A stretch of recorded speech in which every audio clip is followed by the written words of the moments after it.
What's up, everyone? Good evening. Talking Shop with Outlier Firefighters. This is episode 46. I'm here with John Velez Jr., Tailboard Misfits. John, thanks for joining me.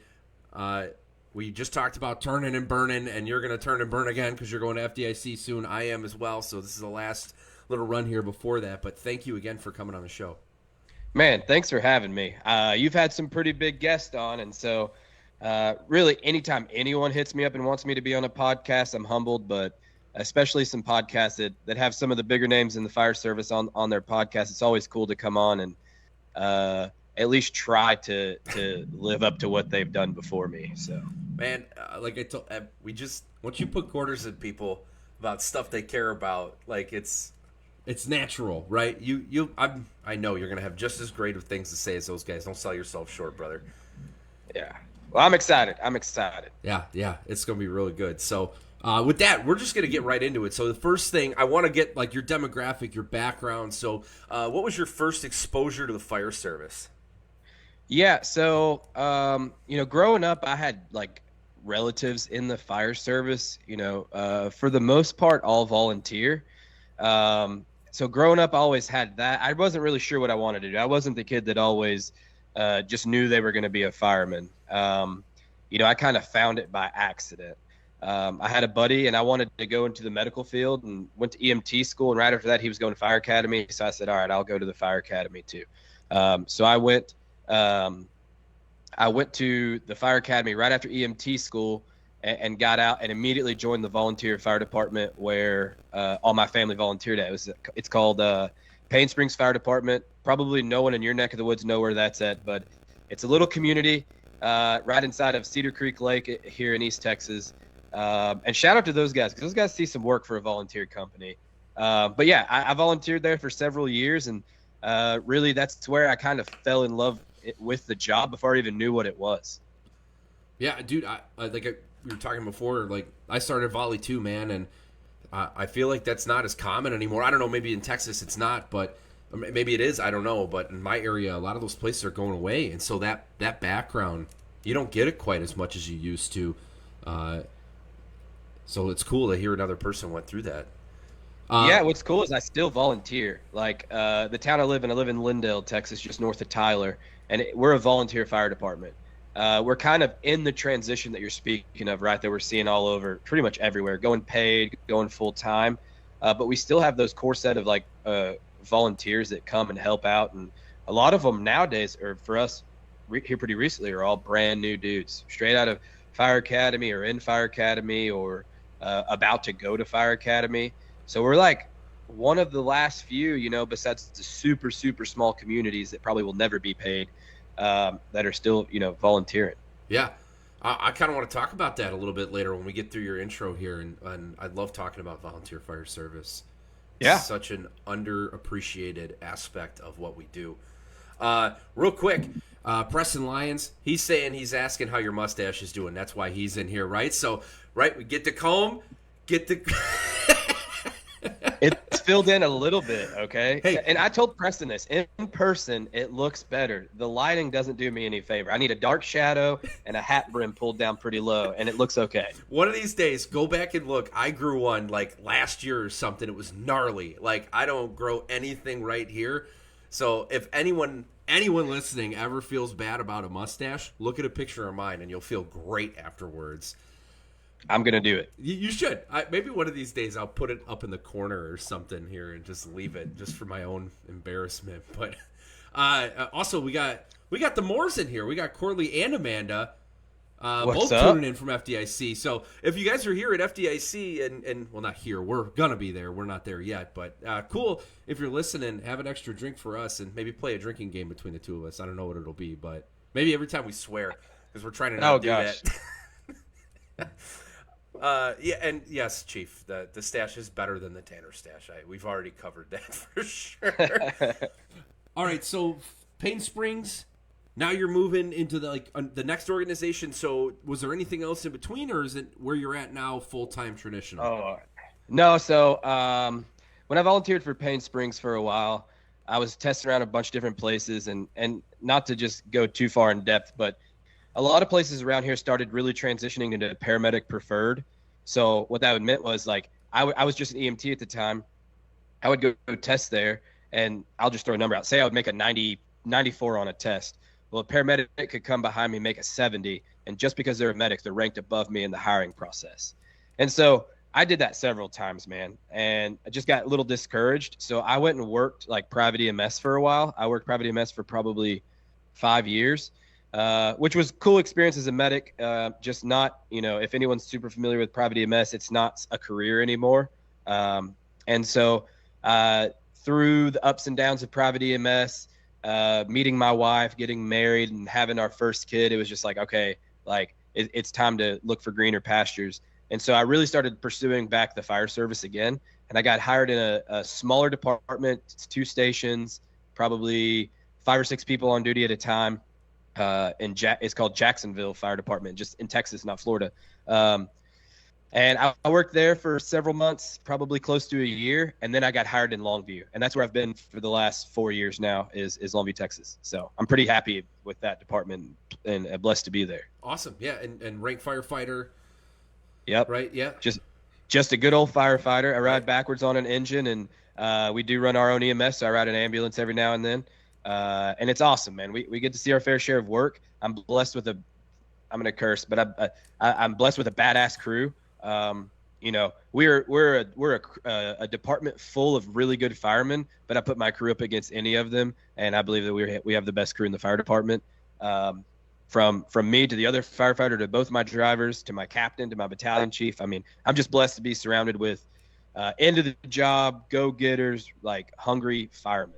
Super blessed. That's awesome. And especially for 4 years and sounds like, I mean, you got a pretty sweet group, a good chunk. Like those are things that not everyone necessarily gets in that early 4 years. So good for you, man. That you're totally blessed. Yeah. Early in your career, was there a specific person that influenced you positively the most?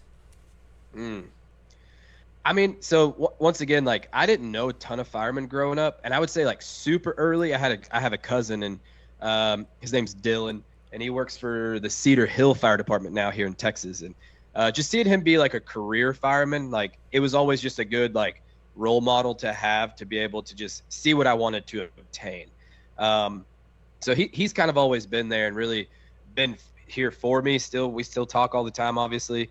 And then once I got on the job, I mean, I just fell into like some really great mentors. One of my drivers, well, he's not my driver anymore. It's a sad story, but it's for better things. But Brad Conrado, who I do part of Tailboard Misfits with, my battalion chief, John Eric Johnson, my captain, Clint Stillman, like these guys just fell into my lap, and like relationships happened organically.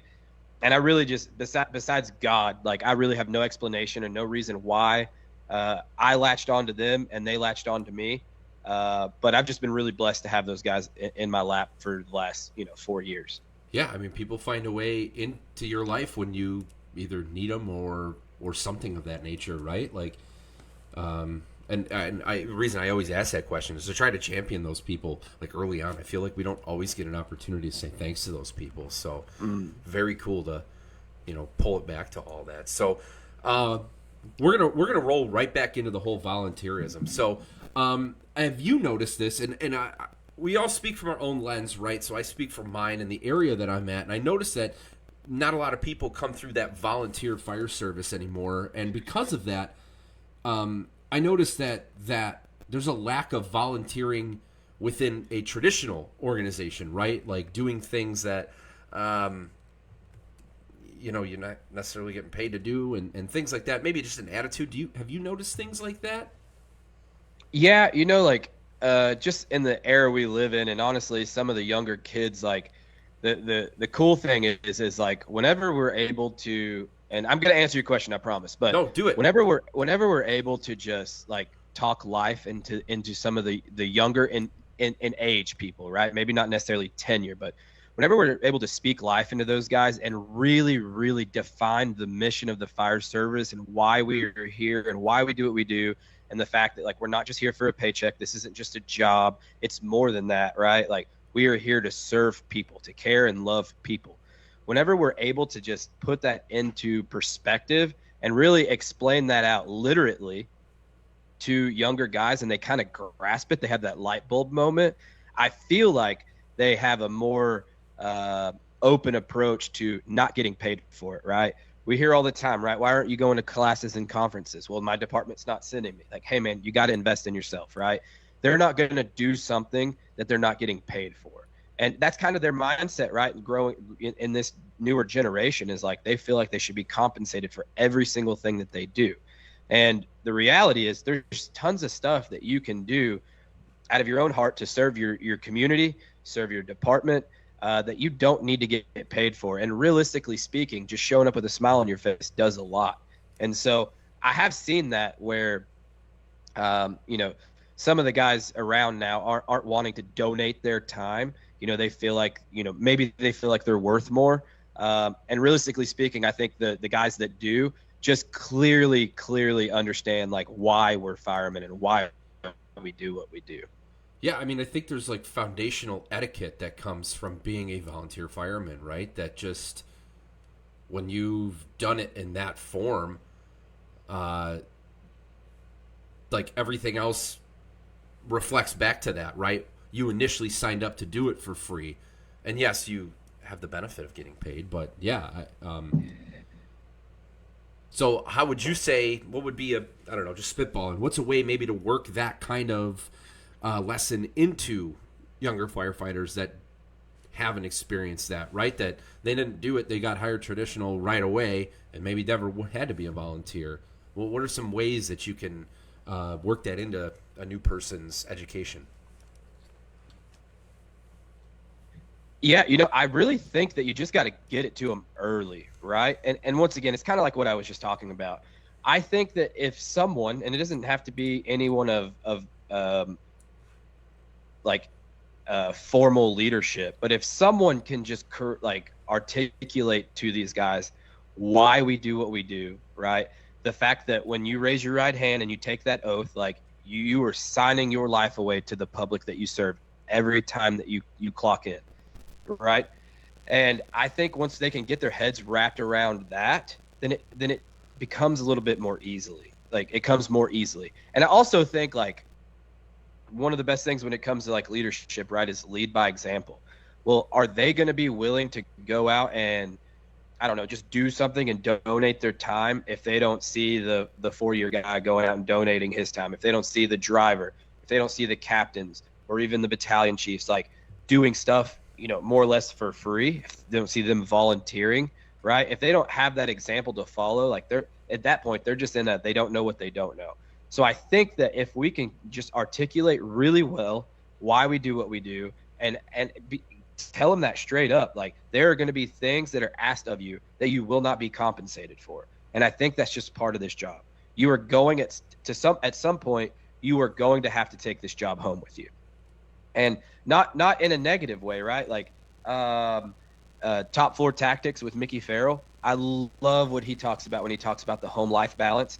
He talks about like in your first year, your rookie year, like there is no home life balance. Like your life is the fire service.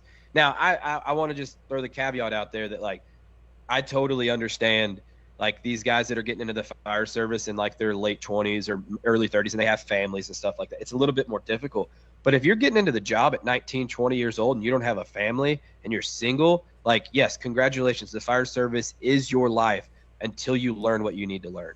And I love what he talks about like that. And I think that's a big part of what we're kind of missing because the work-life balance is being pushed across the fire service right now. And I think for some really, really good reasons. But I could promise you that like 90% of the guys that would coin themselves into the job, like they're not just firemen at work, right? I'm not saying that they go home and they're wearing off-duty T-shirts that say their fire department's name on it, but like they're constantly thinking about the job and they're on vacation with their family and looking at the standpipe and the stairwell and all that stuff that we all do when we go out places. And I think that we just have to be able to just really relay that to those guys that are getting into the service. Yeah, I mean it's part of who you are, but not at the expense of the moment, right? Like that's really it. And I agree with what you're saying where work-life balance, that Corley's in here and he'll say there is no work-life balance, right? Your family's the most important thing. He's 100% correct. And But with that comes blending that all together. So your family's more important than the job, but these things should overlap and it should be seamless together, right? I think that the generation before us didn't get that, and that's why they had a lot of stress. And now we've overcorrected, and now we've told a bunch of people, don't think about this place at all, or don't think about the job when you leave. And well, there's got to be somewhere in the middle, right? This is a job that you have to be up on things. It's always changing. So yeah, you're spot on, man. I couldn't agree more. So one of the things that you talked about that kind of sparked me to bring you on here, and it's something that I'm living myself, and I'm sure plenty of other firefighters are, is figuring out where that balance is with family. And you had mentioned, and I was trying to find the reel, and I couldn't find it, so I apologize, but I remember the context, and it was that you discovered that you were prioritizing things above your family, and you recognized that and made a shift before it became bad. So can you kind of elaborate on that thought process and talk about it? Yeah, so that was on Helton Pereira's new podcast, First Things First. That's a shameless plug. You guys should go check it out. Maybe not my episode, but he's just started it, got it up and running, just released his own book, so he's doing some really good stuff. And yeah, so we were kind of talking about the whole home life balance thing, and it's something that naturally we all of us into the job, firemen, people that actually care about this job, fall into, right? At some point or another, that work-life balance really starts tipping the scales, and work starts coming before our families, right? We're starting to, I don't know, pick up a lot of overtime, go to a lot of conferences, do a lot of podcasts, whatever the case may be. And this is where, I mean, in context of that conversation, I was really talking about mentors and the mentorship that I've had on my job, and how I have mentors that have walked through that before, right? And you know, I kind of talked about this. You mentioned Corley. I talked about this on the scrap through shared experiences, right? Not necessarily like shared suffering, but shared experiences, in a sense of like one of my mentors can tell me, hey, bro, I recognize something in you that I did as a younger firefighter, and I was prioritizing my family or my job above my family. And it got to the point where now my wife and I are fighting all the time, and we're staring divorce, you know, right down the barrel. And so they were able to tell me that and recognize some trends in my own life where I'm leaving my family constantly to go to classes or to go help do this, or working, you know, 3 or 4 48-24s in a row, or whatever the case may be. Like, they were able to recognize that and speak that into me. And I was able, because I'm to the age now where I'm not as arrogant, especially with my wife, and not as prideful, and realize that most of the time she's right about things. And so I was able to take what someone had told me, come back to her and just say, like, hey, you know what, you're right. You don't even have to say anything, but you're right. Like, I've been doing this, but I promise you that my focus is being shifted towards this. And so really it's just like open communication with my wife and I'm not saying I'm perfect at that yet. I'm not, and I might not ever be. But what I can say is, because of that conversation we had a couple years ago, that now it's open dialect between us two, where she can call me out on it the moment she starts to see that happen, right? So it doesn't have to be corrected from the red. It can be corrected just right outside the green. And so I say all that to say, like, I think it's super important that we have the conversations with our spouse, that we recognize that there's a problem, that we're working on it, and that realistically we need their accountability, because they're the first people that are going to see that and be able to hold us accountable for those things. Yeah. They're going to be the first person that feels it. Yeah, and they're the ones that are going to let it rip, right? There's no filter. If you have a great relationship like that. My wife's in the same boat, right? Yeah, no filter at all. None. And that's, I mean, I need that. So, like, I appreciate that. Have you ever found yourself deceiving yourself into the extra work, like justifying it in a way, you know, like, well, I'm going to all these extra classes for my family. I'm taking this extra, you know, overtime for my family because it makes up for it, and like trying to justify that in your own head? All the time, dude. All the time. I know when I first started going to fire conferences, it was weird because I'd never really done anything like that before. We had never spent, aside from work, like we hadn't spent like nights away from each other. And I sat down and had a conversation with her, and you know, this is the God honest truth, that I told her, like, hey, like, I want to be a good fireman. but I don't just want to be a good fireman for me. Like, I want to be a good fireman for you, for our kids, right? Because the smarter that I get, the more reps I get on a fire ground, like the safer I'm going to be at work, because I'm going to be intellectual. I'm going to be proficient at the skills that I perform, right? And then not to mention like what we owe our brothers that we serve with every day, right? And I had that conversation with her and told her that, and she totally understood it. Now, have I used that as an excuse to maybe go to one or too many classes? 100%. But once again, like, I think that's where the open dialect between my wife and I has really helped, because I'll bring it up. Hey, babe, I saw this class coming up. It's this day. I saw on the calendar we don't have anything going. Can I go to it? And like, she might check me real quick. Hey, you sure that's a good idea? You just got back from this class and this class. And like, okay. That's my light bulb moment. Like, yeah, I will think about it. I'll think about it. I'll see about it. Maybe I can catch it another time, whatever the case is, and go from there. But realistically, like, when it comes to working overtime or working a little bit more, like, some of the times, like, yeah, 100%, like, I have to do that. Yeah. And I think that, once again, for me in my situation, like, I always run that stuff by my wife. We have a shared calendar, so it makes it really easy. And most of the time, like, hey, there's nothing on the calendar. If you want to work, you can work. But if I've been working a lot, it's like, hey, I can get, overtime this day. What do you think? And once again, she'll check me. If it's not what she kind of feels, she's never going to tell me no, but she'll check me like, hey, you just kind of worked, 2 or 3 72s in a row or whatever. You haven't really been home much. I'm like, okay. No, I'm not going to do that, unless we're in a position where we just need the money, I'm not going to do that. Sure. Yeah. Are you single income, or does your wife work? No, she's a stay-at-home mom. Same boat, brother. Right. Yeah. So that forces your hand sometimes, right? Yep. Like, you got to whenever you, replace a fence, and then 3 days later, just before you go to FDIC, your water heater takes a crap on you. Yeah. When I get back, I'll have to work some overtime. And yeah, but I don't know. It's not as prevalent now. The single income firefighter, and I mean, yeah. Is that something that you see in your organization a lot, or are you in the minority with that? I think there's a pretty fair mix. Like, I know several guys where their wives stay at home, but then again, I also know several guys where their wives are working and, probably make more money than they do. We don't make just a lot of money at my department, but yeah, I think it's pretty fair split. Yeah. We're probably the opposite. We're not, I shouldn't say the opposite. The split would be in the middle. There's not a lot of single income. There's a handful, at least in my department. So, but that was common. A lot of firefighters worked as a plumber or something else, because that's what they had to do. One of the articles that you had written, and man, let me tell you,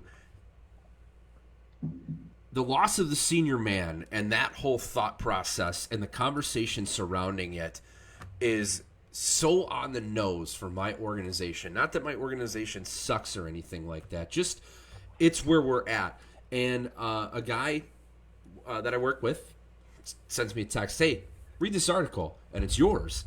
And it was a Firefighter Nation one. And I'm like, yeah, read this up. Eat it up. This is the truth. And I want you to elaborate on that so we can spread that message a little bit more. I love talking about this topic. So, loss of the senior man, what do we do to fill that gap, and go from there? Yeah, so it's just something that I kind of recognize. And, in the article, it's kind of hard to throw caveats out there. So I'll throw it out on here for anyone that's listening. Like, I totally understand and recognize the fact that there are departments out there that still have true senior guys. Most of the larger departments, they still have guys that are retiring as firefighters. My department, we have 170-something line personnel, and I think 2 or 3 guys are going to retire as firefighters, So I get it. They still exist, right? I also think that tenure doesn't just define you as a senior guy. So there's also that. And what I recognize, and especially in my area, like what we would call ESDs, emergency service districts, they're typically county-based. They're popping up everywhere. And so they're just like sprouting from the ground, and they're growing rapidly fast. And a lot of times those positions are filled with brand new dudes, and then people that are transferring there as an officer, lateral transfers. And so something that I kind of recognize is the fact that, like, for whatever reason, probably during COVID, we lost a lot of the senior guys. We lost a lot of the mid-tenure guys. They got out, right? And I don't know why. I don't know if it was COVID and like the calls we were running during that time. I don't know if it was mission creep and just kind of not doing what they signed up to do anymore. But they're gone. Departments like yours, right? There's a lot of other departments that I talked to. Jess Rodzinka, he just told me, like, his department is in this very same boat, and he gives a class called the Senior Man. And I mean, like, there's so many departments out there where they're in this boat, where that senior man role is having to be filled by guys that are my tenure, 4 years into the fires, at their department, or 4 to, I coined it in the article, like 2 to 10 years, right? Somewhere in that range, that's going to be your senior guy. It's not going to be the 20-year guy, because they don't exist in what I feel like is the majority of the fire service at this moment. And so really what I got down to it, I was thinking, like how can I, if that's something that I want to be in my department, how can I become a senior guy, right? Because you don't just get to go around saying that you're the senior man. It's something that's kind of, gifted to you or just recognized by your peers. So how can I go about that? And what it's really boiled down to, and it's one of the reasons why I love leadership so much, is it comes down to leadership, right? You have to learn how to gain influence, not only from those above you, which I've found to be pretty easy. Where I've found it to be hard is gaining influence with those of my same tenure, of my same rank, right? Or maybe even those just slightly above me. And so, I talk about a lot of stuff in there, but when it comes down to it, it's just like, how can we gain influence with those above and below us? And realistically, gaining influence with those above us, it's just doing that from a heart of service, taking stuff off our officers' plates, doing what other people don't want to do. I listen to a lot of leadership podcasts, and one of the quotes I love is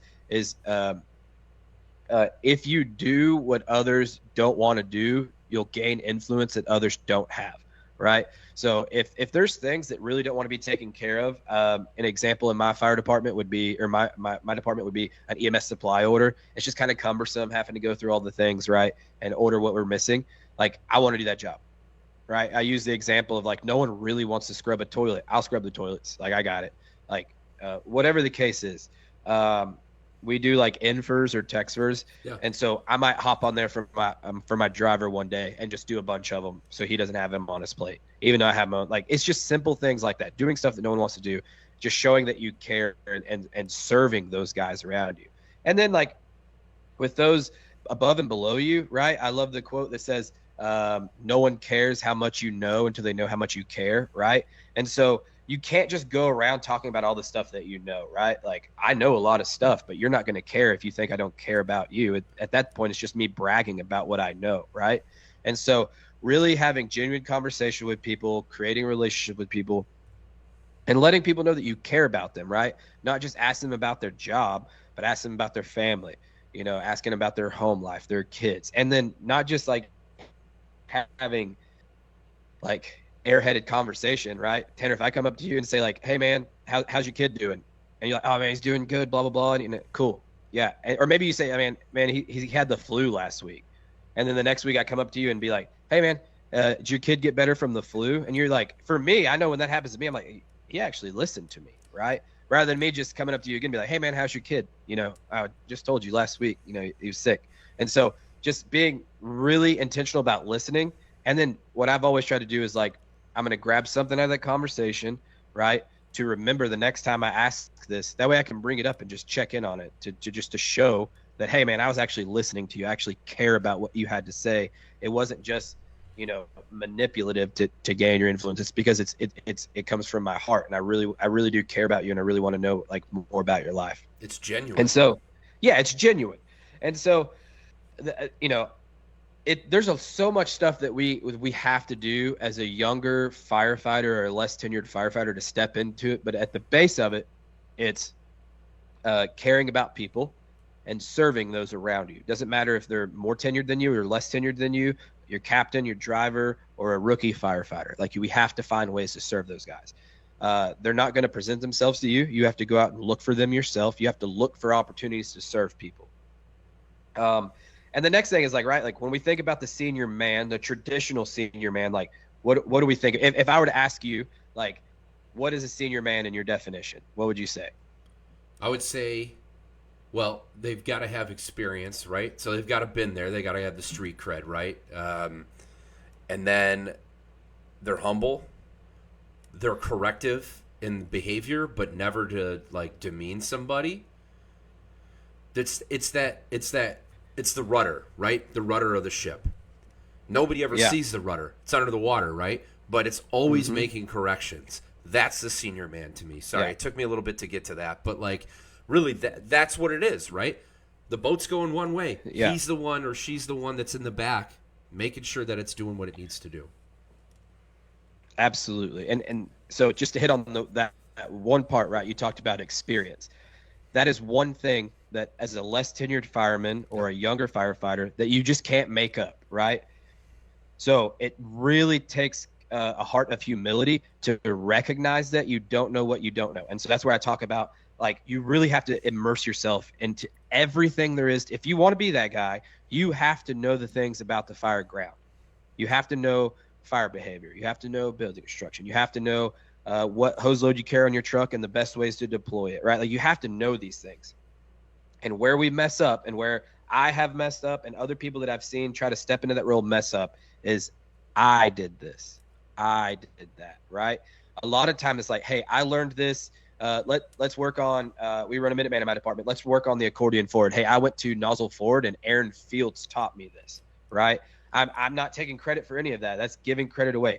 And what Aaron Fields actually says in his class, he says, whenever you can give credit to someone else, especially someone that has actually done it, it actually adds credibility to what you're saying, right? If it's me trying to convince a 10-year firefighter that, hey, come, we always talk about switching hose loads and stuff like that. That's low-hanging fruit for this conversation. So, hey, we run a triple layer load.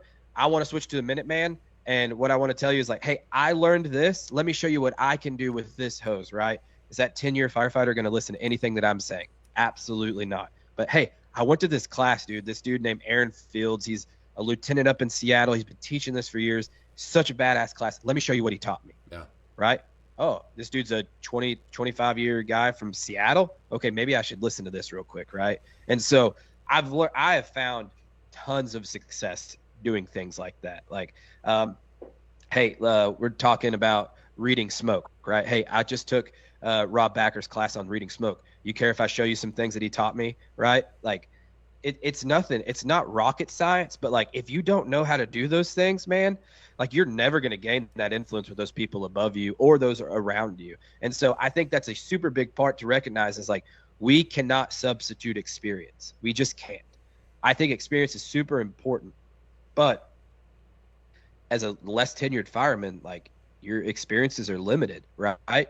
And by all means, like, if you can claim an experience and you're trying to teach from an experience that you had, do so. But what I have learned is, like, if you can teach from other people's credibility or relay information from other people's credibility, that really, really helps you.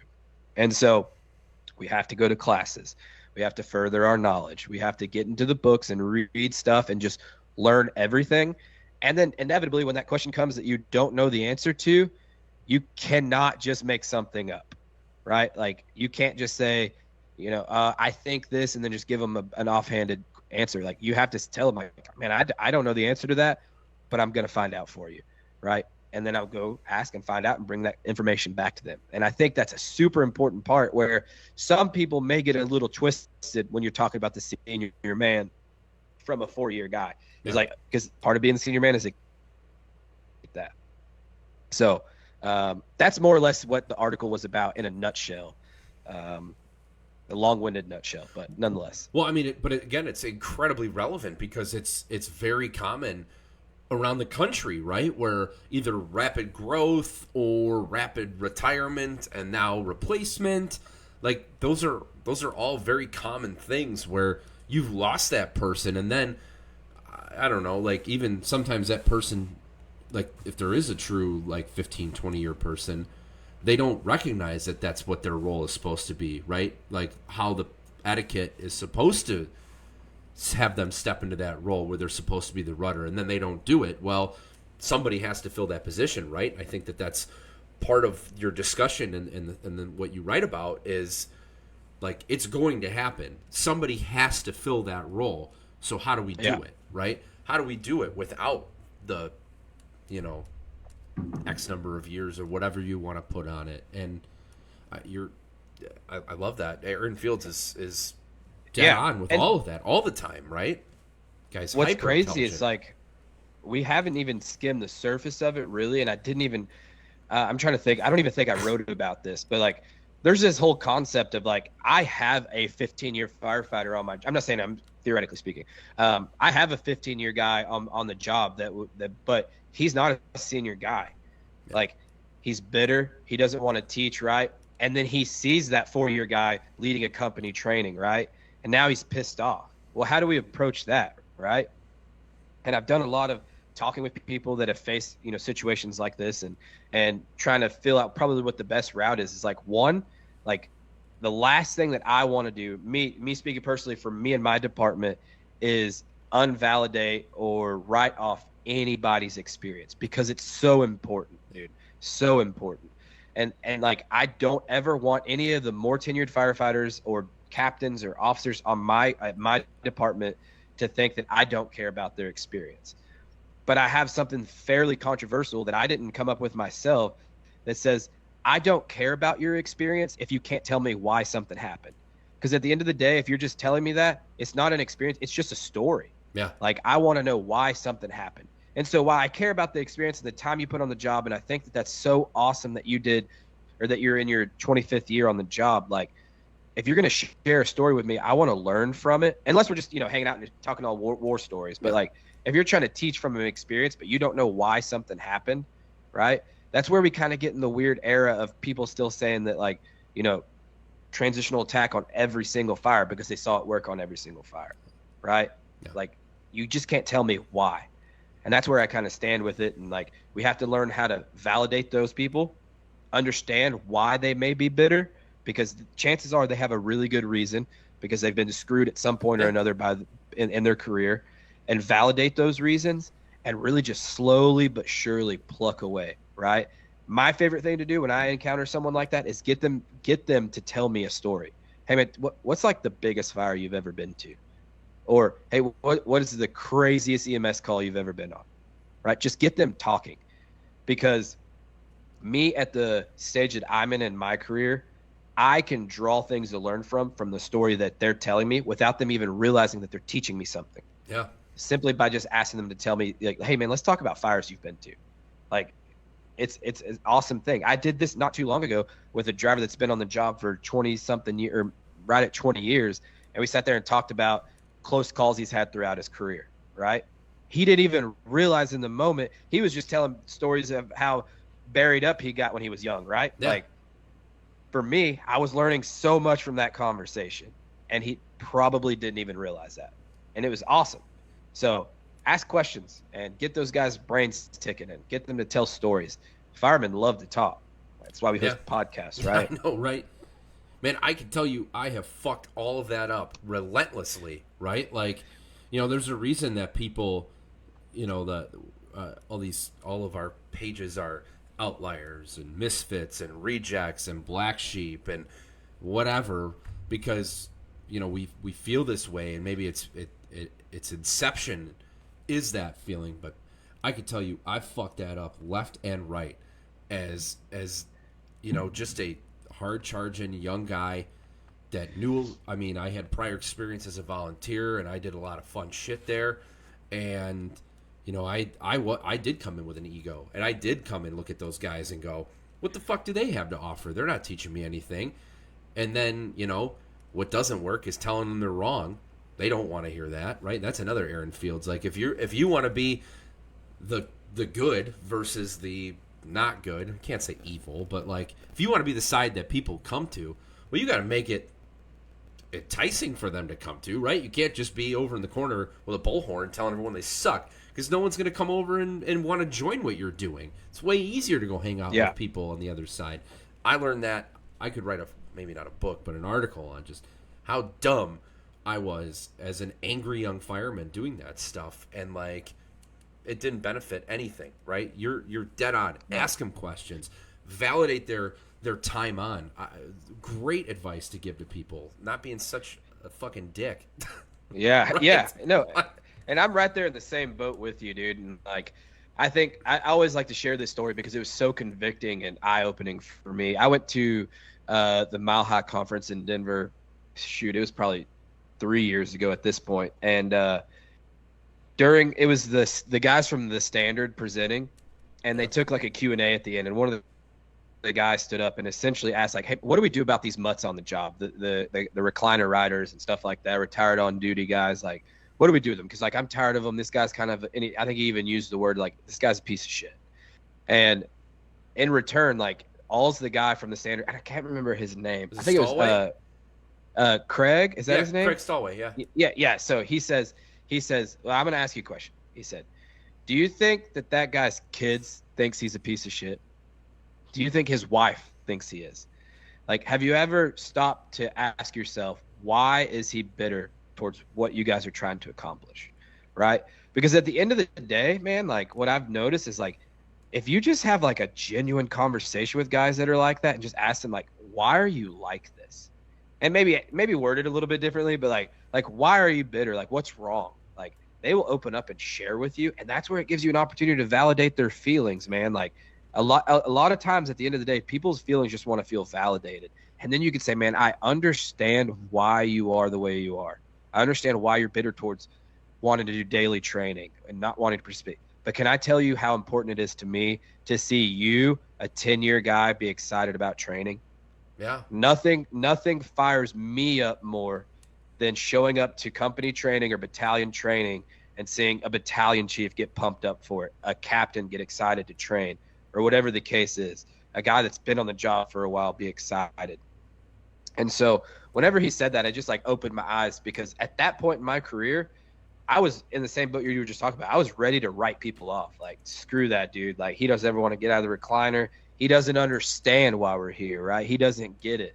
Like, dude, if I was telling myself that now, it's like, that dude has done way more than you're probably ever going to do.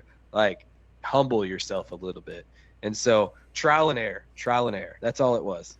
Yeah, I mean, like, different context of when this is used, but people, I think it's from Ike, right? You can always dry shit out, but you can't unburn it. Like, that applies to the bridges of relationships that we have, right? Like, there are relationships. Oh, yeah. Again, as that angry young fireman that wanted to yell all these things from the rooftop, like, there are bridges that will never be rebuilt because I burned the shit out of them, and there's nothing I can do now. I mean, maybe in 20 years' time, that'll get cleaned up and figured out. But yeah, you got to stop the burning as soon as you can if you're that person, right? Oh yeah. And it's so easy. Sorry, I'm going off on a tangent. I apologize. No, you're good. Like, it's so easy because we can have conversations like this. Well, we're plugged in. We're thinking the same thing, right? And it validates you, and it gives you this righteous rage that really isn't that righteous. Like, take a second, be objective, look at the things that are going on, and just shoot your ego in the head at some point, right? And don't bring it with you, which is hard. Like, every day, everyone's got an ego. Every day, I'm sure. I mean, do you feel like you're still pulled almost frequently to have one of those moments to be like, what the fuck, and you kind of pull yourself back? Like, probably every day. Yeah. Right. Like, it is 100% a discipline. And sometimes I'm not the one that catches it, right? Sometimes it comes out like I make an offhanded comment and I get checked by a friend that knows my heart, right? That knows that I want to be held accountable in that area.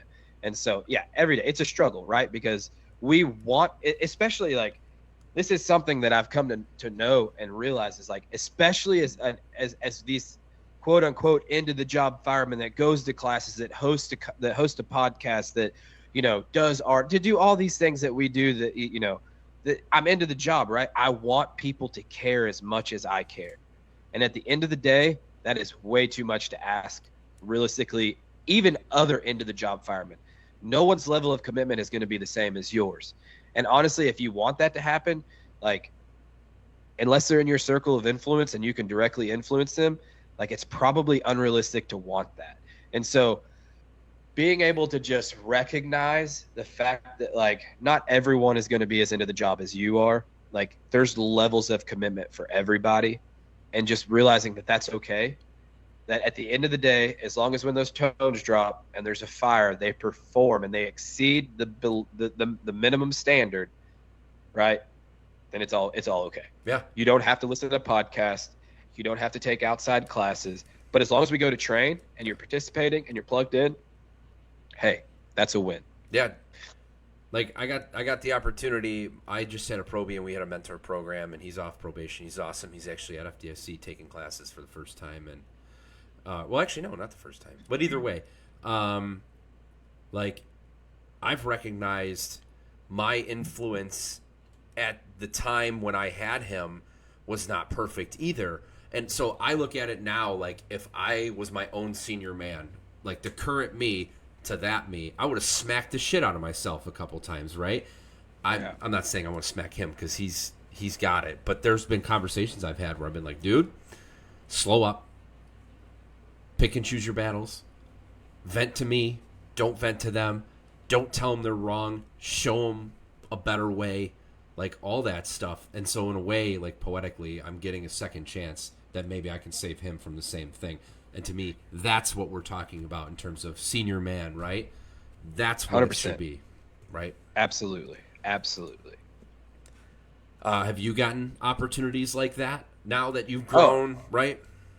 Yeah, all the time, man. And like I say, it's not because of anything I've done. It's just because of the fact that I'm blessed to be around some really good dudes. And so, like, naturally, our company gets to do some new hire training pretty much every time we get a group of new hires.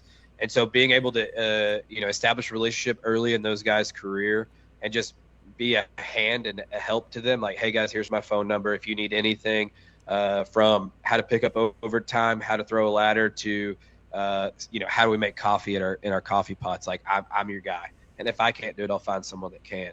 And so just being that person for a few different people throughout that kind of really lock in it's definitely been there. And it's an awesome experience whenever that does happen. Yeah. Yeah. To just kind of watch the body language change. 'Cause you see it, right? You see the guy all, toughened up and then, hey dude, take a sec. And they kind of back off a little bit. Right. Like, been down this road, dude. Absolutely. Yeah. Which great segue into informal leadership, right? And so both of us are firefighters, right? And so we have no formality to our leadership whatsoever. We've talked about a lot of things you can do. I just wanted to give it its due diligence. And we've heard phrases like water boils from the bottom up, or you can make influence at any position.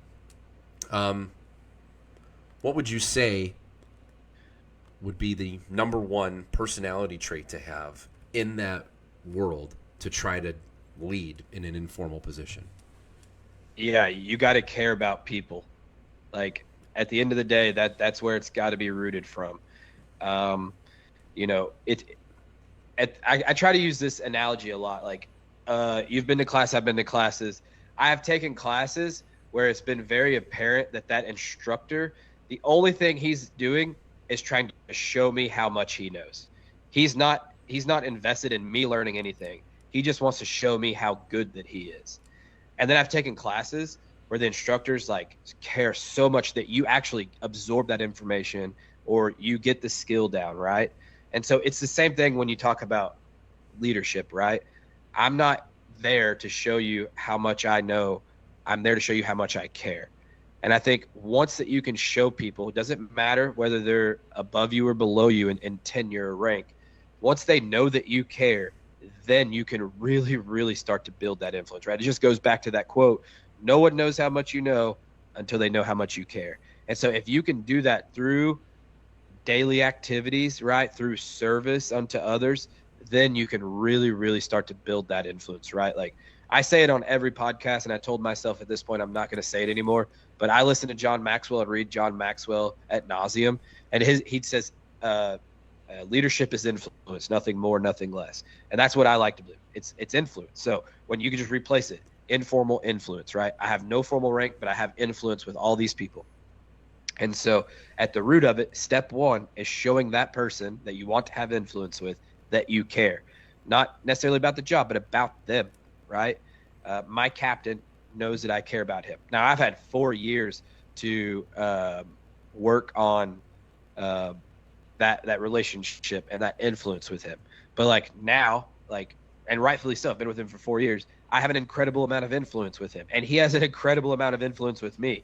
And so it just takes time. He knows I care about him. I care about his family. He cares about me. We talked about my water heater busted this morning, getting off a 48-hour shift. He said, "Hey, I got a meeting this morning, but if you need me, I'll be at your house as soon as it's done with." Right? Like, it's just stuff like that.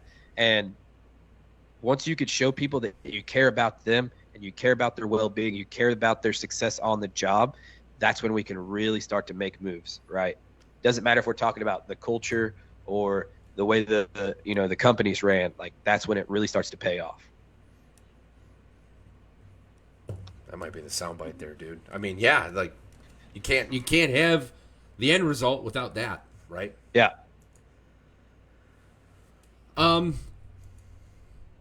of the things you were kind of talking about that we wanted to mention was building a team.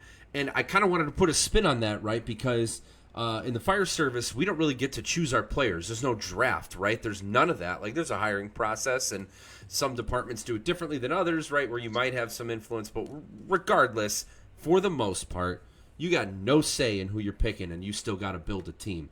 Let's kind of talk about that, and what are your thoughts on that? Yeah, so we actually, shameless plug. So we've been doing Lead Well Wednesdays is what we're calling it. Try to release 2 podcasts a month, the first and third Wednesday of every month, just over leadership concepts, and particularly for the fire service. And we just did one called How to Build a Team of Professionals. And in there, we started talking about, like, what do we do when we can't pick them, right? As a firefighter, like, we have no say-so. Like, maybe as a captain, we might have a say-so of who comes to our company. But for the most part, like, as firefighters, we don't have a say-so. We might just end up somewhere. So when we end up somewhere, how do we do that? Well, for me, like, I try not to get rid of anybody, right? Like, that's not what we're here for. We want to bring them with us. And so I think it starts back to what I said earlier. One, you have to recognize, especially as a plugged-in fireman, that there's levels of commitment for everybody. And not everybody is going to be at the same level of commitment as you. Once you realize that, then you can kind of take a deep breath, because then the expectation kind of comes down here. Now, I'm not agitated with my driver because he wants to prioritize watching a movie before lunchtime over getting some daily training in, right? Like, I can really, really just, hey, that's his baseline, right? I want to start getting a feel of every single person on my crew, right? What makes them tick? What do they value? Like I said, not everyone's level of commitment is the same. For me, my priority is get inside, get the rig checked, do a mask up drill, maybe stretch a shoulder bundle in the bay, get upstairs, make some breakfast, and then we're going to go train. That's my priority. Then after we get done training, then we can go work out. Then we can sit in a recliner and joke around or whatever. I almost said bad words. Then we can mess around. Did. You're fine. Like, I know. But that's why I broke the ice. Then we can just, like, let loose, and be firemen. But, like, we have to recognize that not everybody's level is the same way. And so I think what it comes down to, and once again, this is why I enjoy leadership, is because it's all everything, right? It's all about influence, right? I have to figure out what each person on my crew, what makes them tick, right? Maybe it is movies, right? Let's just roll with that, right? And I just start a conversation about movies. Hey, man, have you seen this movie? Hey, have you seen this movie? Hey, what's your favorite movie? Whatever the case. And I just start building that rapport, right? And like, hey, do you think it would be cool as a company, instead of watching a movie at 11 o'clock, we do it at 2:30, just so we can kind of cool off before dinner, And yeah, man, that's sure. Okay. And instead of that, would you care? Like, maybe the next shift you hit them with, like, hey, instead of, how we typically watch a movie at 11, we're going to watch it at 2 today. What about at 11, we knock out some type of company training? We'll just keep it short, like maybe 30 minutes, right? Yeah, man, we could do that. Like, that sounds fine. Like, I'm not trying to take away his movie time, right? I'm giving it to him, trying to build crew camaraderie by saying, hey, the whole crew's going to do this with you because we know it's important to you. And now he's going to give a little bit to me because I'm showing that I care about his interest and everything like that. And so once you do that, then I can really, that's influence, right? Now I can work on the next person, right? Like, now it's just one person after another, and slowly but surely, like now we're all on the same page, right? Like something that we've tried doing as a company is, as an engine company, we all know that we should be stretching a line every day off the rig, right? A daily stretch. Well, getting our mindset wrapped around the fact that that's not training. That's just us. That's just what we do, right? That's been a struggle, even for myself, right? Hey, we stretched the line today, man. We're good.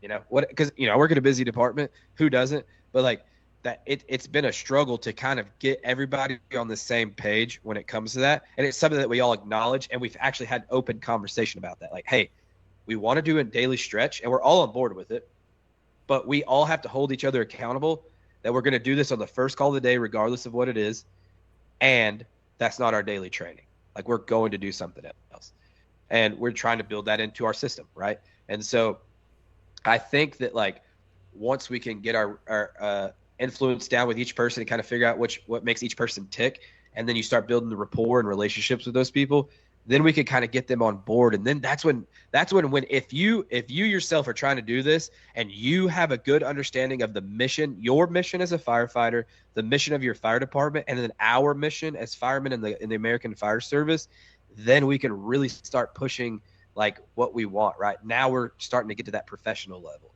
And so we don't get to pick our team, and most of the time, at least, especially as firefighters. But when you find yourself in that position, dude, like you got to be patient.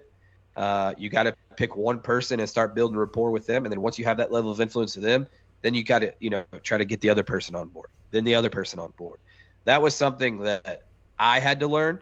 And even though I'm not like, 21 years old, but I'm still younger and still grew up like with Amazon, and I can order something today and it'll be here tomorrow type of thing. Yeah. And so we all have this instant gratification mindset. And that's something that I've really had to wrap my head around. Is like, this takes time. We have to focus on it for the long term. We got to play the long game, especially in that arena when you're talking about trying to build a successful team.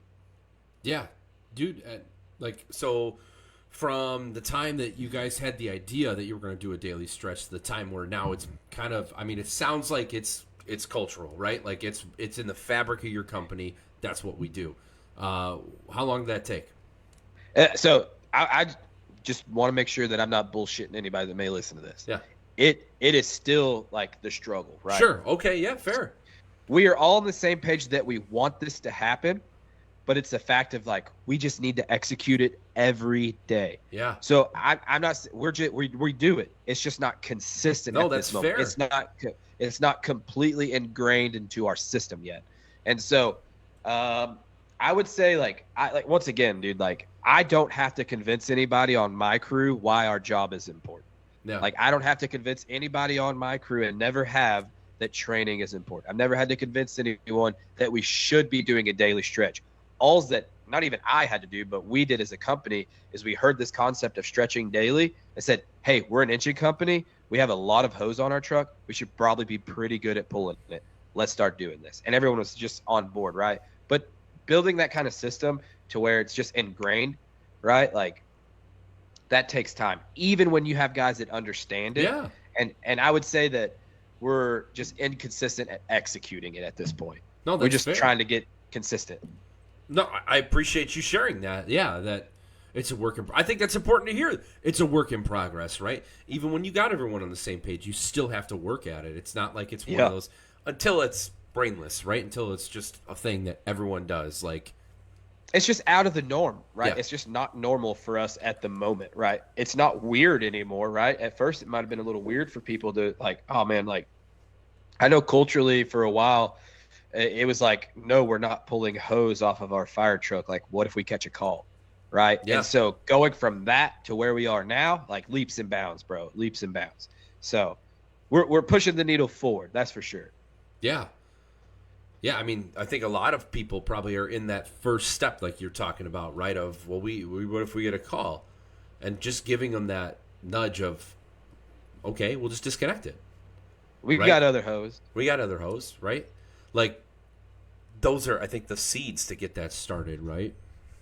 Yeah, absolutely. So we talked before in the green room, if you will, about your journey into FDIC, because you're presenting with Preston. which is pretty awesome, and you've never been there before, which is even cooler, right? That you're getting an opportunity like this. And Firefighter Nation, the podcast, you're getting all that stuff hooked up, writing articles. And I'd love for you to share your thoughts on someone wanting to put themselves out there, getting started with some of those things, whether they want to start a podcast like this or write articles or maybe the goal is to make it to the show and be, at FDIC or something like that. Kind of talk about what's happened to you to get to that, and what are some encouraging things you would give someone advice on in terms of that? Like, I know that you've just recently, right, like hit that. Yeah. So it's not like, you can look back necessarily, but maybe this is an opportunity for you to look back and talk about it. Yeah, and I think what's cool is, like, man, the number one piece of advice is, like, just do it. Like, for a while, like, there's this whole concept of analysis paralysis, and people want things to be so perfectly. And if you want to start a podcast, man, I have to have this $1,000 camera. I've got to have this mixer, and I got to have this perfect, microphone, or whatever the case is. And, like, when I finally took over Tailboard Misfits, dude, I was running this off of, like, a very small Rode mic, my iPad, and, like, a set of Bluetooth headphones or something like that, right? Like, just do it. If I would have taken everybody's advice, I probably still wouldn't be doing it, because I still don't have everything people say that I should have had, right? And so if you feel like you have a message to share, like, the only way to know if it's going to hit with people or relate with people is just share it, right? Like, I think that's the beauty of social media. Now, I don't necessarily struggle with imposter syndrome, but there's a lot of times that I'm like, how in the hell did I get here, right? How in the hell am I going to FDIC and presenting, a Q&A, whatever, with Preston on a stage at Fire, or, with Firefighter Nation at FDIC? Like, I still haven't wrapped my head around it yet, because once again, I've never been there, so I'm already overwhelmed. But, like, if I would have never just taken the leap and said, all right, I'm going to do it. Because just to give you an example, when Tailboard Misfits started, one of the cool things that my buddy Gunner did is every podcast he did was in person. Yeah. So, like, it was very much like Joe Rogan, Sean Ryan style, like multiple angle cameras. Like, dude, they were legit. I didn't inherit all that. I just inherited the name and the platform, right? But when I did one in-person podcast, and it was the one I was kind of telling you about over the grabs my department made. And after that, I kind of got on social media, was kind of looking around, and I saw Preston's page at the time, Fit Fire Fortitude. Yeah. And I reached out to Preston. I was like, hey, man, I kind of just took this over. Would you want to come on the podcast? And he was like, yeah, dude, let's do it, And so we connected through there, and I bought a Zoom account. I didn't even know anything about podcasts. Recorded this, I thought I could do it for free, but then I realized that you can't record on Zoom for free. So bought Zoom, all that good stuff, set it up on my iPad, and was like doing it in my kitchen, kicking my family out of the house. Hey, you guys got to go somewhere for a minute. And, now I've progressed to the fact, like, I have a computer. I don't have a studio. I still do this in my garage with, like, a $20 ring light, Yeah. But everything I do is, like, my MacBook, my iPhone, and I inherited these headphones and this mic, right? Like, I haven't dropped a ton of money into it. But you just have to do it. Like, you just got to put yourself out there. And I was thinking about it beforehand when we were talking about it, and if Preston is still listening, he can hop in here and check. But, like, I'm pretty sure Preston hooked me up with Steph White. He was writing an article, and I was like, hey, man, like, I've been throwing around the idea of writing. I typically write just to get stuff out of my head. Sometimes it makes sense, sometimes it doesn't, but I kind of want to try this. He's like, hey, man, here's her number. Shoot her a message, whatever. I told her you were going to contact her. And so Steph's the editor-in-chief of Firefighter Nation, and she's pretty awesome.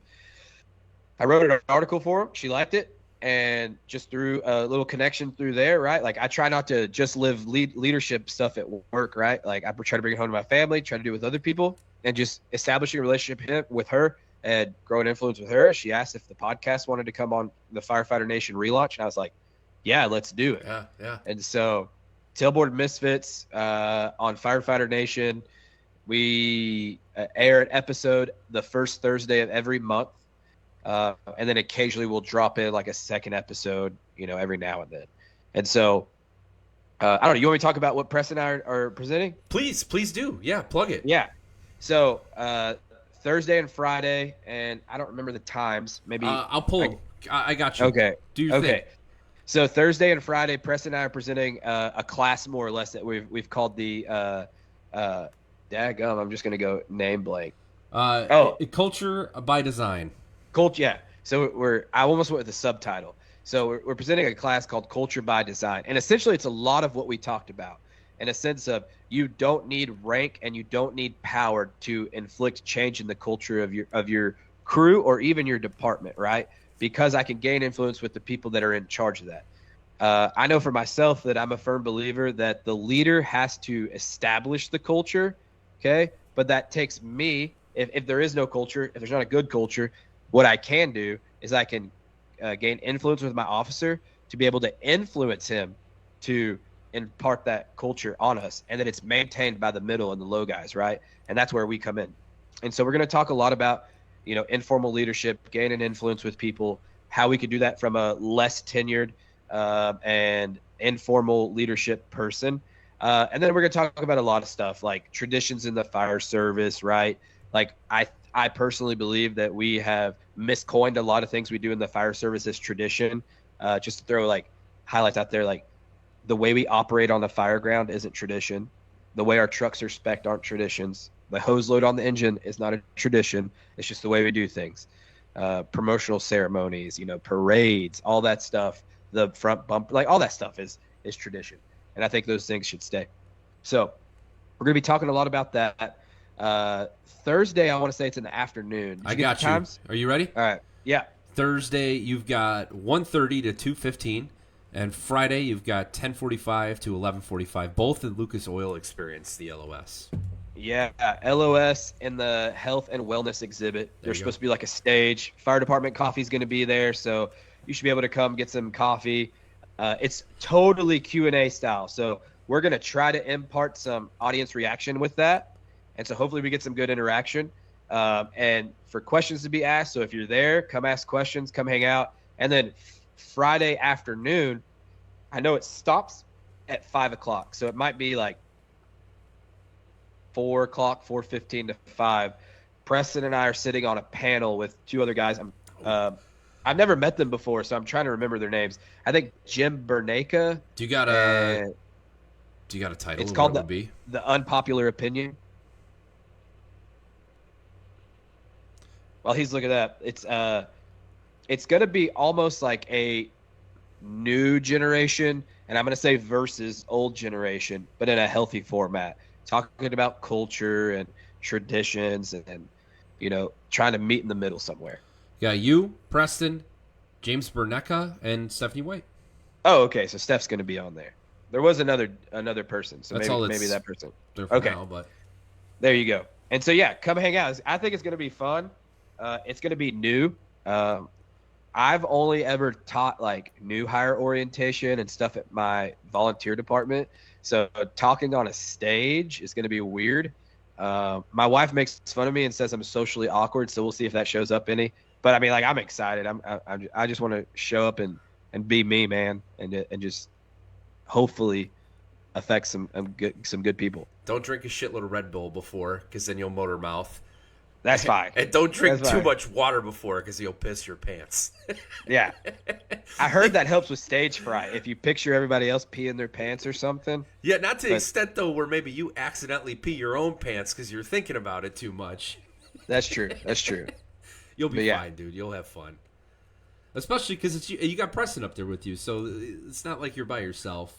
Yeah, what's cool is, like, we talked about being super prepared, and the more we talked about it, it was like, dude, this isn't us at all. Yeah. Like, we're going to go – I learned this phrase from Simon Sinek. We're going to go into it willfully unprepared. So we're just going to let the good Lord use us for whatever he wants to use us for. That's the way to go, man. Can't have scripted stuff like this. Our job's not scripted ever. If there's one group of people in this planet – that should be able to basically just take whatever's there and make something good out of it, it's firemen, right? Like Exactly. And that's what we're shooting for. So. Yeah.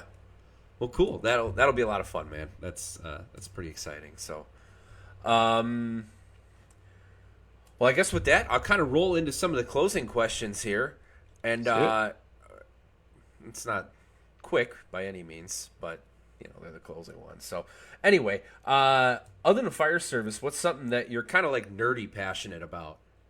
Ooh, that's a good question. Like, so obviously, like I'm a dad, and they take up a lot of my time because there's 3 of them, and I have one on the way.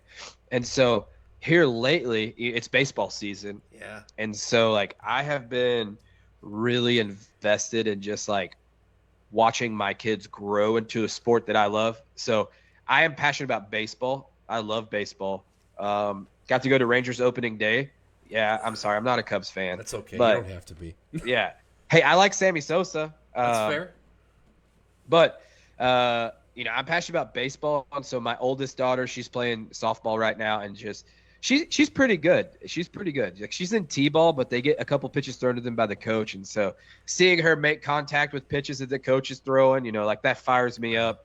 And just watching them grow, both her and my son. My son's in his 2nd year of T-ball, has been something that like I've gotten like overly passionate about, like to the point where like I'm watching like drills that they can do, like drills for a 2-year-old little boy, for T-ball or something, which he's 4, but like I'm just trying to find simple drills for my kids to do and stuff like that. So that would probably be it. That's cool. Cubs are playing Rangers was like either right now or they were earlier, right?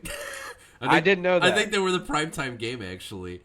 The Rangers are actually really they are off to a hot start. Well, they're the Cubs really good. smoked them 7-0. So it's okay. I don't know.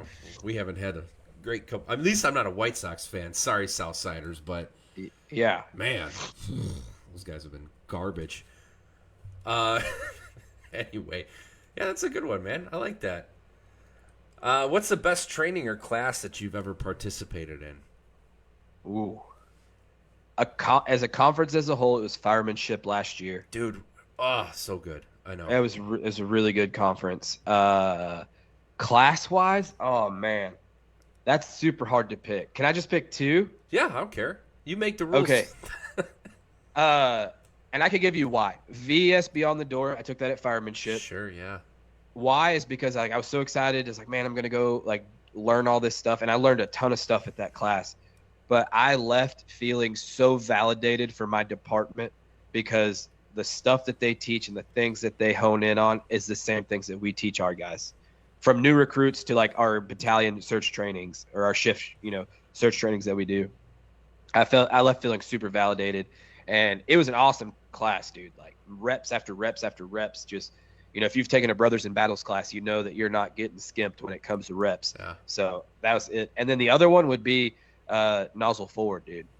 I did the 3-day one. I'm trying to remember the other name. It's like his teaching part. He teaches a lot about. It's all in the classwork.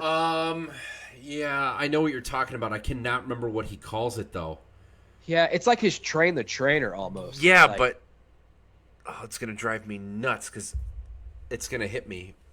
I know exactly what you're talking about. I cannot remember the name of what he calls that presentation. He used to give it at FDIC, actually, now that I think about it.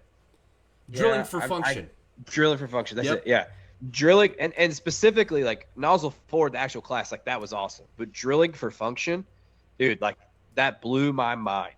Like, he's teaching you how people learn, how we should teach to facilitate the way people learn, like, all of those things. Like, dude, it was so good. Yeah, that would be the other one. Probably...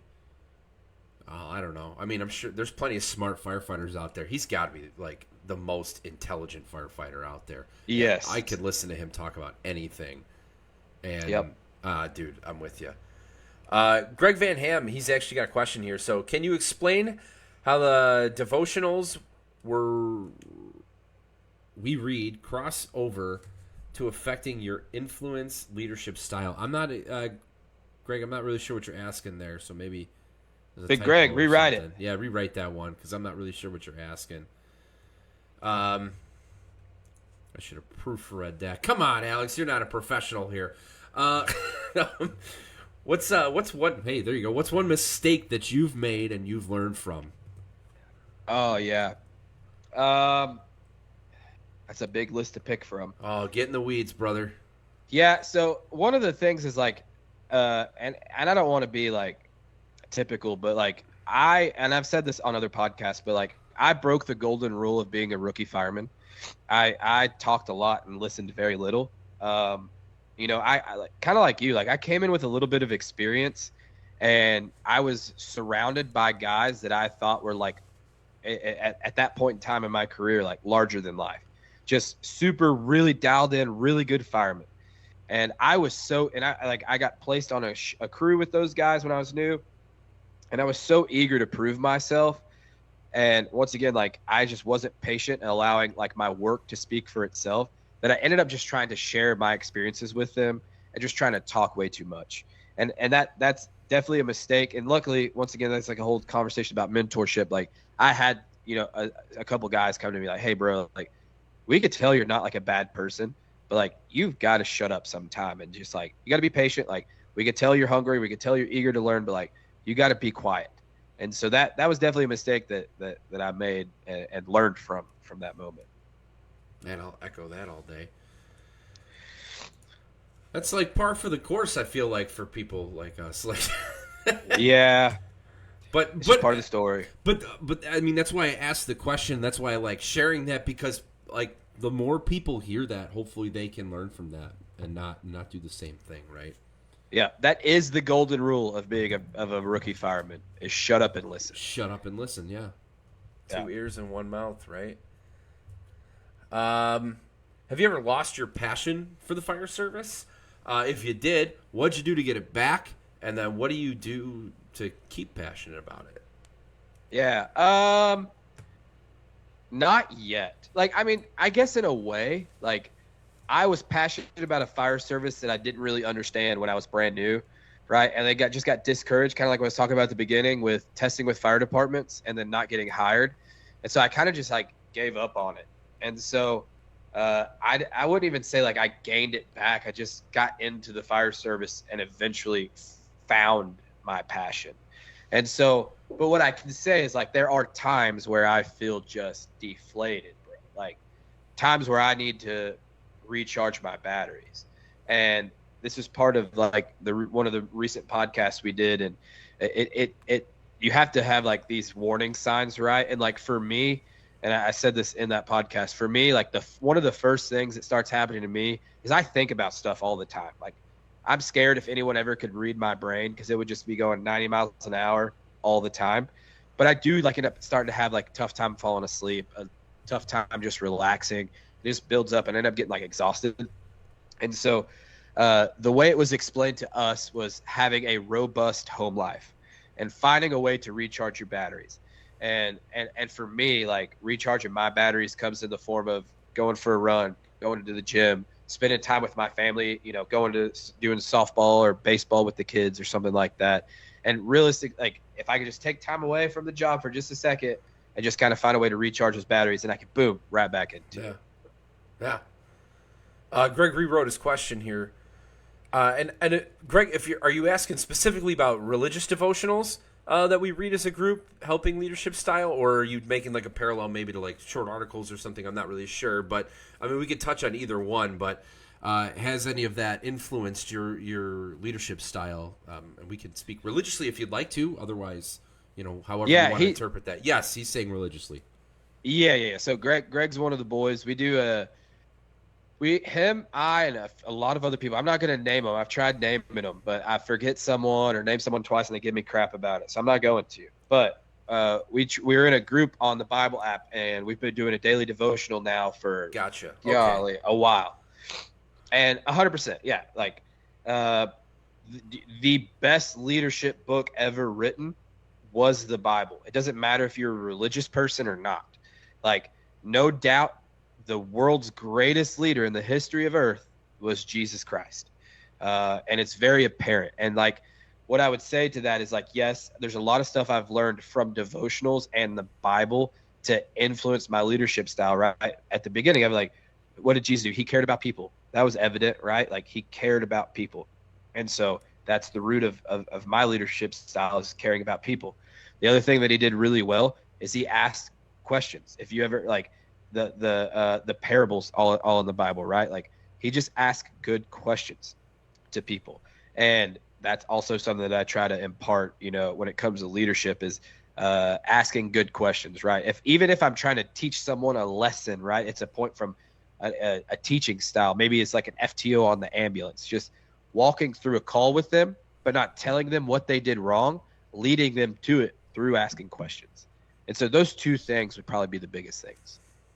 Yeah, those are great. Greg, thanks for that question too. Yeah. Sorry I didn't understand it at first there. Thanks for retyping it. If you were going to give someone a sense of how fire service culture should work by meeting one person and spending time with them, who would it be? This could be alive or dead. It doesn't matter. Just who's the steward for fire service culture in your eyes? Oh, man. And I'm making you pick one. That's a tough question. I had one person pop into my mind, so I'm going to give it to you. Andy Fredericks. Yeah. Andy Fredericks.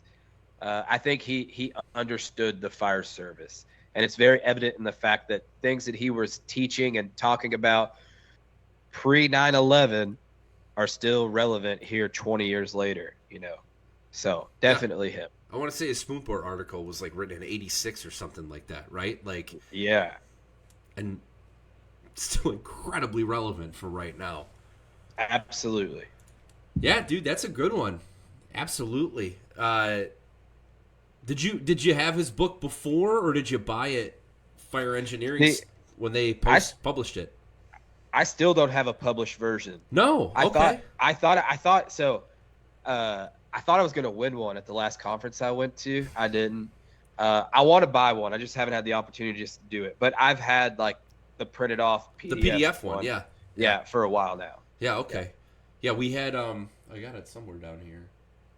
We actually, before Fire Engineering did it, I don't know if I'm going to get myself in trouble here or not, but I found a web-based like small book publisher that just published, I shouldn't say published, they printed the book. And so we had like 4 or 5 of them made up, and we gave them people as gifts before that, and had a whole bunch of them. But I'm curious how much it's the same. I wonder if Fire Engineering just did the same thing and took that PDF and made it into a book. But I haven't had my hands on one. I haven't either. I'll have to look this year at the library. You don't know about that because you've never been. So, dude, shameless plug for them. I'm not paid by them whatsoever. FDIC's got a library, and there's discounts there. Okay, I've been seeing posts about the bookstore, so I'm gonna stop by there. So prepare, because there's probably 2 books I'm trying to get. So. That's the place to get them, because like I want to say, and I'll butcher it probably, but I want to say you can get like 20% off some of those books, and you're not paying for shipping, and you're walking out with them, so they usually have a ton of them. So like bigger textbooks like Castros and Brushes. Oh my God, Calm the Chaos, Mastering Fireground Command book. Like that's a pretty relatively new book. You could get that cheaper there than buying it online. And so I'm definitely gonna go buy now. Yeah, you got to go take a walk by there. It's really easy to find. It's right in the middle of everything. So okay, for sure. All right, I'm gonna check. We got nothing left in terms of live stuff. I'm gonna hit you with the last question then. That's what's the best part of the job? Ooh, man, I would just say like just purely stated like the brotherhood, right? Like, I want to say it's Rob Ramirez. He talks about the fact that he doesn't work for the fire department; he works for the fire service, and that's something that I've really tried to buy into. And it's so true, right? Like Greg, that dude lives north of you somewhere. Yeah. And once again, he lives in like Michigan or Minnesota. He's gonna be pissed off at me for not knowing. But it's just one of the Ibs, right? They're right next to each other. Super hard to remember. And like that dude's my brother. Like we talk daily, right? Like there's several guys. Preston, right? He lives in Colorado. I got 2 other dudes here from Texas, like that don't work anywhere near me, yet arguably I'm closer with them than a lot of people on the job where I work. Yeah, Mike was in here earlier. Yeah, Mike was in here. That's my boy. Yeah. But yeah, just the brotherhood, right? Like so many different parts of it. Like I could give so many examples. Easy one that pops into my head is I was on duty one day, and my wife and some of her friends took all their kids to the Fort Worth Zoo, which is 2 hours away from where I live at. On the way back, she had a blowout. I'm like, hey, what town are you in? She told me. I'm like, hey, guess what? I know someone that works there. I called him. He got an engine company to come help my wife change her tire, right? With 3 kids, right? Like, that's the brotherhood. I love that part about it, right? And yeah, that's the best part of the job, man. You ever bonus question? You ever done like one of these, like, I don't know what else to call it, and I'm maybe being funny about it, but like these pilgrimages where someone will go ride with the major city by them just to experience that? Like, I've wanted to ride with Chicago or FDNY or something like that for years now. I've never done it, but I'm curious if you ever done anything like that. No, never. No? Which I guess the coolest thing, I guess the closest thing is not too long ago, Houston, they had an LODD. Yeah. And they were backfilling their rigs with outside people. Sure. So those guys could go to the funeral. And so we went to 35s in Houston, straight up in the ghetto. That was awesome. But we had a Houston driver, and the rest of it was my crew. Yeah. So I had Frank Lee. I got to do that live one, and it was real cool. And I was talking to him afterwards, and I was telling him, like, I gotta wait till my kids are a little bit older, but that way I'm not. Well, I mean, I guess, well, whatever. But I wanted to go with a group of guys to FDNY, see Ground Zero, do all those things, and I was kind of asking him like how that works, and he was really cool about it. He was like, if you want to come, it's FDNY versus NYPD. Hockey is the time to come, or the medal ceremony. And I'm kind of like, man, like, medal ceremony's cool. Don't get me wrong, like, but I don't know. I'm a hockey guy, so watching those guys beat the hell out of each other sounds pretty cool too. Yeah, I'm not even a hockey guy. I would go to that. 100%. Did you see? I think it was like last year or 2 years ago. The FDNY guys score a goal, and they go over and they force the door back into the bench with the sticks. I'm like, dude. Yeah, I saw that. I'm like, oh, I wish I would have thought of that. I used to play in a beer league with a bunch of firemen, so it was. I wish we would have thought of it. Anyway, I digress. Well, dude, I really appreciate you coming on. I know I'm going to run into you at some point down there in Indy, so we'll figure that. Maybe I'll heckle you guys at Lucas. Dude, yeah, come hang out. Please, at least, so you will be the only person sitting out there. It would at least make it easier for us to talk. So yeah, I'll just keep asking you questions. I'll just put a fake mustache on every so often, so I look like a different guy. Perfect. Yeah, wear a hoodie, take it off, turn it inside out. We can figure that out. No big deal. No big deal. Cool. Well, we had 46 episodes. If anybody wanted to get a hold of you, I know we talked about your social media and stuff, but one more shameless plug for you. Throw it in at the end here, and then I'll hang out with you in the green room afterwards. Yeah, you can hit me up on Tailboard Misfits. I have a Facebook page and Instagram. I'm pretty active on there, so I'll get back to you one way or another. My personal Facebook page, feel free to add me. You just have to deal with a bunch of pictures of my kids and stuff. It's John Velez Jr. I always throw the Jr. out there because my dad's on Facebook too. Yeah, add me. I'll add you back. Yeah, the podcast, you can find it on YouTube, Apple, Spotify, or the Firefighter Nation platform. If you just search, whether you're on Apple Podcast or Spotify, just search Firefighter Nation, and it'll pop up. And it's all of their episodes, but you can find the Tailboard Misfits episodes in there. The most recent one that just came out was with Robert Wynn. And if you don't know who Robert Wynn is, you should have him on there. I mean, he's awesome. His story is great. Yeah. Anyways, he's awesome. So you guys can catch it on there. Yeah, I think that's about it. Awesome. Well, thanks again, dude. We'll see you in Indy. Thanks everyone for listening.